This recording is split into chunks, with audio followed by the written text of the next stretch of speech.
Welcome back to my series, Worth Watching, where I watch the first 3 episodes of a show to see if it's something that I think is worth committing to in the long run. This time around, we're diving into magical destroyers. Every now and then, a new anime pops up that's meant to be a neat grimdark spin on magical girls, which is one of my favorite things ever. I usually start these videos by going over what I know about the show at hand, but I literally know nothing about this one. I've seen that there's a girl with pink hair and a gas mask, and I think it's a post-apocalyptic setting. That's literally it. I have zero expectations going into the show. So let's not waste any time.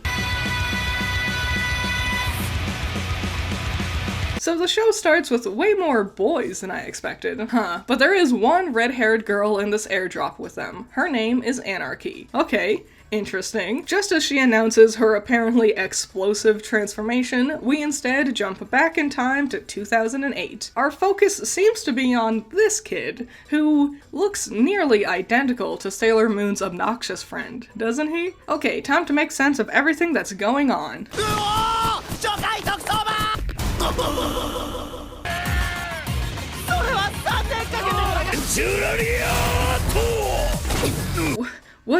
What is happening?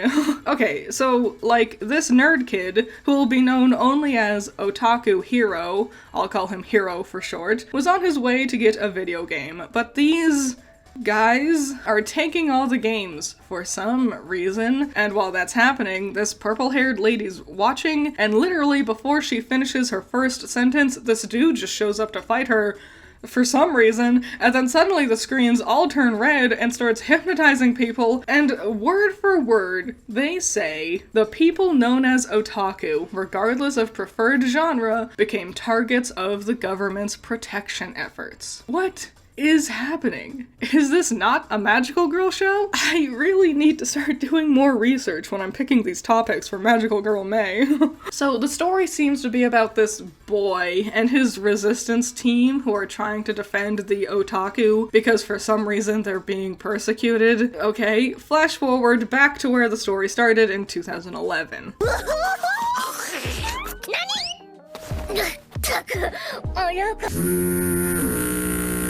Alright, I think I get the gist of what the show is. It's a fantasy world where the poor nerds are villainized just for being who they are, and here comes Hero, the coolest, bestest, most level-headed guy ever. Everyone relies on him to do everything, and the girl is super into him too. He's the special leader of the magical girls, and they all desperately rely on him. This is the otaku's chance to picture themselves as the badass, super cool hero character, while still retaining their otaku status as well. I'm gonna say it, this is cringy.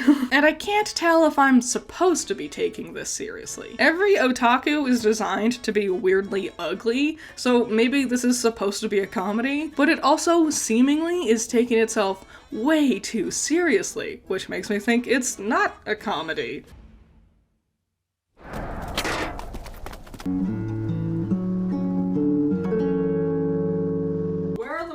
Girls. So basically, after all this time, Hero has become disillusioned about their resistance to otaku-dom. Anarchy promises to show him magic and sets off to rescue one of their other magical girls, who's named Blue. So the otaku go to war, even their weapons are otaku-themed, like their bombs look like ramen cups. Look, even their weird little magical mascot character is begging her to transform. Show me a magical girl already. Looks like the otaku are really losing, and no matter how much they beg Hero to help, he won't do anything. But finally, Anarchy is on the scene, and Hero rushes out to see her. She plants a flag, monologues a little bit, and oh, she falls into his arms. He's here for her. She cries, and oh, the only real leader for her is Hero. Wow, yippee, woo. So this whole episode, everyone talks about how Hero is the bestest guy ever, and how he's the only choice for their leader, but I don't know, maybe we could have seen him do literally anything to prove that point. Everyone's screaming and crying about how important Hero is, but all we see all episode is him sitting on his butt being an edgelord. This dude has a negative charisma stat. Why the hell is he the leader? Finally, we get back to where the episode started, with Anarchy jumping out of that blimp, and we finally see her transform. And the sequence of them bursting into the base to rescue Blue, this really makes me think this is actually a comedy. It's so over the top and silly, and it's a fun kind of silly too. Anarchy's magic gets used kind of like Looney Tunes powers. It makes for a big, bombastic, crazy funny climax. The whole rest of the episode was a slow, droning, mind-numbing crawl, and then this is high energy, fast-paced gold. It's funny, their expressions and the fights are funny and stretchy. Why did I have to wait through all that boring edgelord crap just to finally get to the good part at the end? My thoughts on the first episode? Not good. Yeah, it got fun and wacky at the very end there, but if the whole show is going to be like this, I am super not interested. Otaku hero is dumb and boring, and I think the joke is that trope we often see with harem anime, where the main guy is some blank-faced nobody with no real personality, but all the girls fawn over him all the time anyways. The thing is, I don't know if Magical Destroyers is using this trope as a parody, or if they're doing it sincerely. I still don't know if this is supposed to be a comedy. With how big and overdramatic everything leading up to the final fight was, it makes me think this is serious. But with how Looney Tunes that final fight was, it makes me unsure about that. On top of that, the animation is really not impressive. It's sloppy and rushed looking. Anarchy's face is like super inconsistently drawn. I'm not impressed. But anyways, let's check out episode 2. Maybe we'll get some more answers and some clarification here. Oh great, it starts with a girl taking a shower. We do get to see the opening theme here, and it's amazing. It's so beautifully animated. The imagery is so magical and beautiful and weird. And why doesn't the whole show look like this? No, I don't want generic apocalyptic war zones. Give me this weird, surreal ocean garden thing. This is amazing. Every time I start to think I can take this show seriously, some dumb thing happens, like the otaku hanging up their waifu body pillows on a clothesline. See, I can't tell if this is to be making fun of otaku or in celebration of them. I really can't get a read on the show. Blue's back on the team now that they've rescued her. Her gimmick is to be horny, and that's it. One personality trait. Horny. So like, are all girls magical girls in this universe? Every girl we've seen so far has been a magical girl. So does that mean every single girl in this world is a magical girl? Or is it only otaku girls who are magical girls? Because there are no average otaku who aren't boys on screen. They find out where one of the other magical girls is, Pink. They go to her live-streamed rave, but Pink doesn't seem to want to go with them. She also only says the words gobo, and Blue is the only character who can translate for her, so that's unique. I'll give them that. She's not interested in going back to joining the otakus, but good thing Hiro is here to help convince her. Special boy Hiro. Who could say no to him, right? Well, before Pink rejoins them, she challenges the other girls to take a special pill where their consciousnesses will be connected and they can enter Pink's imagination. And things get weird.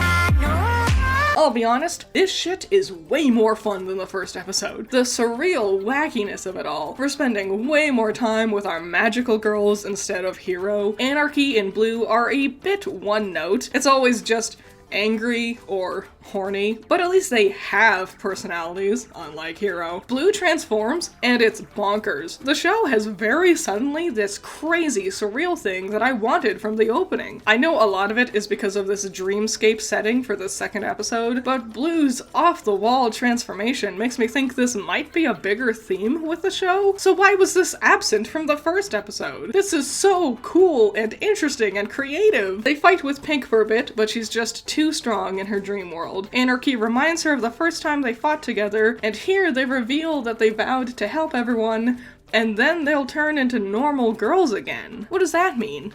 Are you cursed? Did you not want to become a magical girl? What happened? Why? What? What is the lore of the show? I hate how interested I am in that part. I want to know what happened. I don't care about Hero. I want to know what happened with these magical girls. Why are there magical girls? Pink's followers enter the dream and encourage her to go back with the others to fight. So she does. 3 magical girls, all together. Woohoo! Now that the team is back together, we can start handling, like, real plots or something, right? So that was the second episode, and what a trip. I have wildly different opinions about the first 2 episodes. I hated the first one, and that second one was actually way cool. Fun, creative, magical battles, over-the-top animation and imagery. It was so different and creative. But why was episode 1 nothing like that? I'm hesitantly more interested in the show now. Yeah, maybe this will be cool and interesting. Maybe it's gonna get better with the 3rd episode. Episode 3 starts with all the girls naked in a box. Well, that was short-lived. Why? I don't know. They don't tell you. They don't explain it. After the opening, we start with the otaku all setting up their otaku stuff, and then there's like a tour bus that comes by to marvel at them, and it's led by that same purple-haired girl named Slayer. So what is happening? Why is there a tour bus to check out the otaku? I thought being an otaku was illegal. I thought Slayer was one of the ones in charge of arresting them. Why are we just doing a tour bus ride to sightsee the revolutionary otaku army? What is happening? And then that's over, and the team goes to a secret hidden otaku maid cafe. So there are female otaku who aren't magical girls, but they're only seen in the maid cafe. They play a trivia game, and then Hero gets it wrong, and it's so weird, and it happens so quickly, and then he's just in bondage suddenly. What is anything? What am I, is that? What is it? What was that? What is the monkey? What is, Oh, now suddenly seeing otaku crap gets them arrested. Whatever.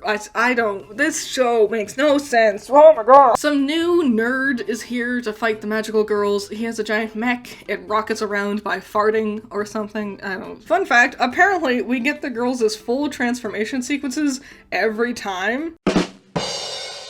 So the giant mech is just totally kicking their asses. They just can't land a scratch on him, so Hero suggests they combine forces. Not just the 3 of them, but all 4 of them. Even though he doesn't actually do anything to help, he just tells the girls that the dude piloting the mech is a huge car lover, so then they use cars as shields, and then they win! Woohoo! Go team! So as the dude in the mech is realizing he used to be a car otaku, some girl comes in with purple hair and an umbrella who looks just like Anarchy and kills him. I'm assuming it's Slayer in disguise or something, right? And then this random dude who ate up about half of the fight's screen time, remembering the pilot of the mech, who we've never seen before, by the way, he hits her with his car and then he dies. The end. Episode 3 was so weird. Episode 3 sucked. It was atrocious. It was so all over the place. What the hell? The first half was just the girls being over the top, dumb, horny over loser Borsville, and then the fight in the second half was lame as hell. The animation was sloppy. It had none of the interesting Looney Tunes surreal flair from the other episodes' fights. It reused a ton of animation, and it was lazy looking animation too. Why was the girls in a box in the beginning? This world makes no sense. I have so many questions, and I hate how many questions I have. Because would I keep watching Magical Destroyer? Hell no!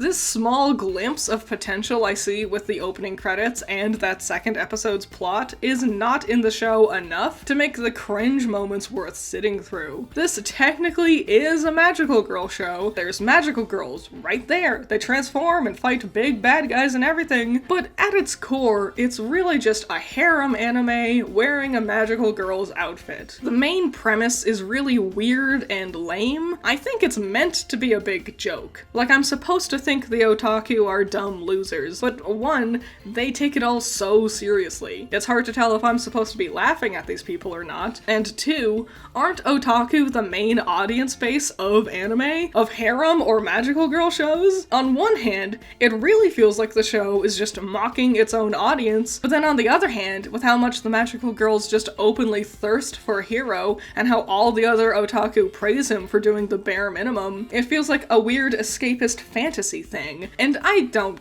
like it.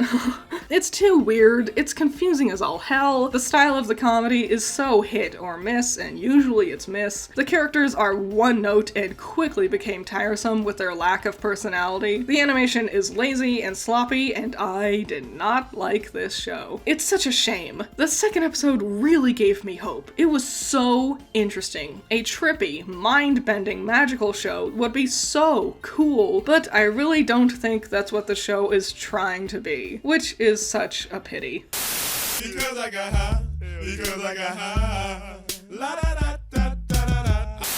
Hey man, this look pretty good, man. Where your clothes at? That's all, folks. Shout out to my $10 patrons, you're all amazing. Andrew, Valhalla Knight, Chamomile, Classy Critic, Noah Perkins, Sunny Shy, Genital War Thunder, Jake, Amber, Hype Man, Isaiah, Scaring Crows, Not All That Evil, Messiah Complex, Jacob, Ben's Sketchbook, The Watcher, Omega Fighter, Trash, Wild Pilot, Josh, Gino, Twisty, Juan, Bunkin Duncan, Alpha 99, and Hoodie Angel. I hope you like this video. If you've seen the rest of Magical Destroyers, does it get better? Because, like, those first 3 episodes did not sell me, but if it does get more like that second episode, I would be interested. Hands down, the opening was the best part, right? That was an amazing opening. If you have seen it and you do like it, tell me why. Let me know in the comments below. Did you think it was supposed to be a comedy? Any and all thoughts and opinions about Magical Destroyers, I would really love to see what you have to say. And I'll see you in the next one. Bye-bye.